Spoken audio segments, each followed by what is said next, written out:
Hello, good afternoon. This is Myesha coming to do our Bible reading. It's been a few days. I hope you guys had an amazing weekend. And today is June 1st. The second half of the year is commencing as we speak. I pray that you guys have an amazing second half of 2022. Despite all that, I pray that you are able to continue to stand and continue to endure through all things. Through all things. So, Genesis chapter 26 from the New Living Translation. A severe famine now struck the land, as had happened before in Abraham's time. So Isaac moved to Gerar, where Abimelech, king of the Philistines, lived. The Lord appeared to Isaac and said, "Do not go down to Egypt, but do as I tell you. Live here as a foreigner in this land, and I will be with you and bless you. I hereby confirm that I will give all these lands to you and your descendants, just as I solemnly promised Abraham, your father. I will cause your descendants to become as numerous as the stars of the sky, and I will give them all these lands.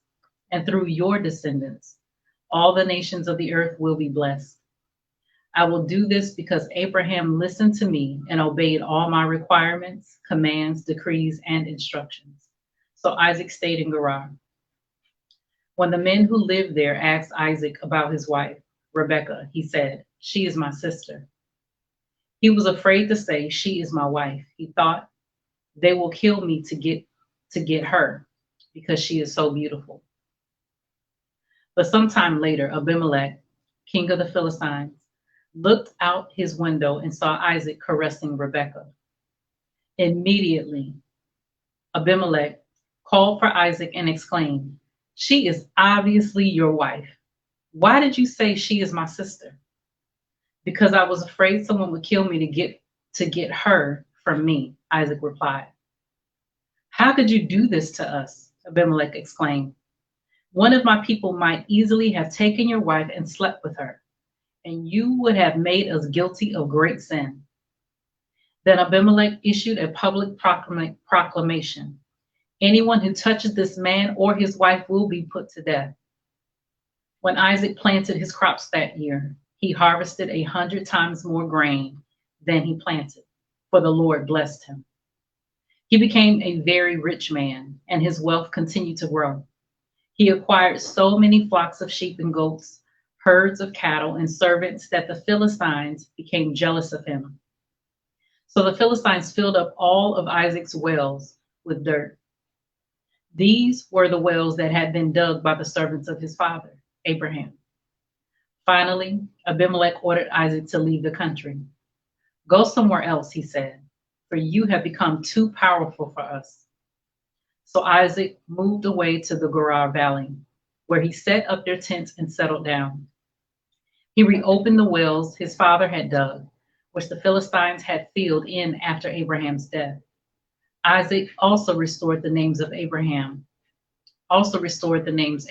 had given them. Isaac's servants also dug in the Gerar Valley and discovered a well of fresh water. But then the shepherds from Gerar came and claimed the spring. "This is our water," they said, and they argued over it with Isaac's herdmen. So Isaac named the well Esek, which means argument. Isaac's men then dug another well, but again there was a dispute over it. So Isaac named it Sitnah, which means hostility. Abandoning that one, Isaac moved on and dug another well. This time there was no dispute over it. So Isaac named the place Rehoboth, which means open space. For he said, "At last, the Lord has created enough space for us to prosper in this land." From there, Isaac moved to Beersheba, where the Lord appeared to him on the night of his arrival. "I am the God of your father, Abraham," he said. "Do not be afraid, for I am with you and will bless you. I will multiply your descendants, and they will become a great nation. I will do this because of my promise to Abraham, my servant."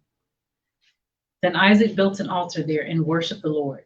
He set up his camp at that place, and his servants dug another well.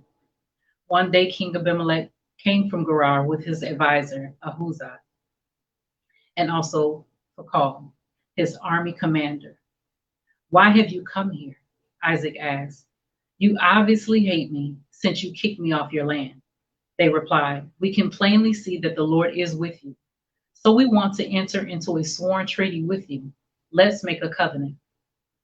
Swear that you will not harm us, just as we have never troubled you. We have always treated you well, and we sent you away from us in peace. And now look how the Lord has blessed you.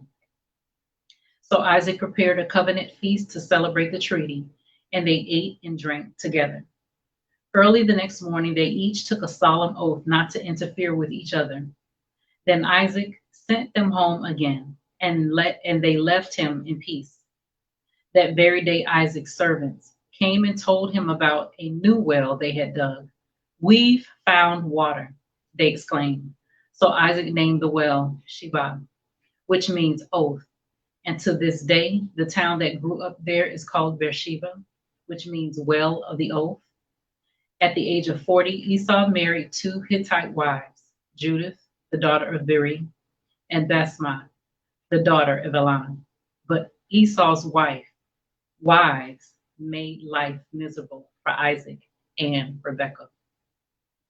That was Genesis chapter 26 in the New Living Translation. I pray that the word is a blessing unto you, and prayerfully we'll see each other again tomorrow for Genesis chapter 27. You guys take care and God bless.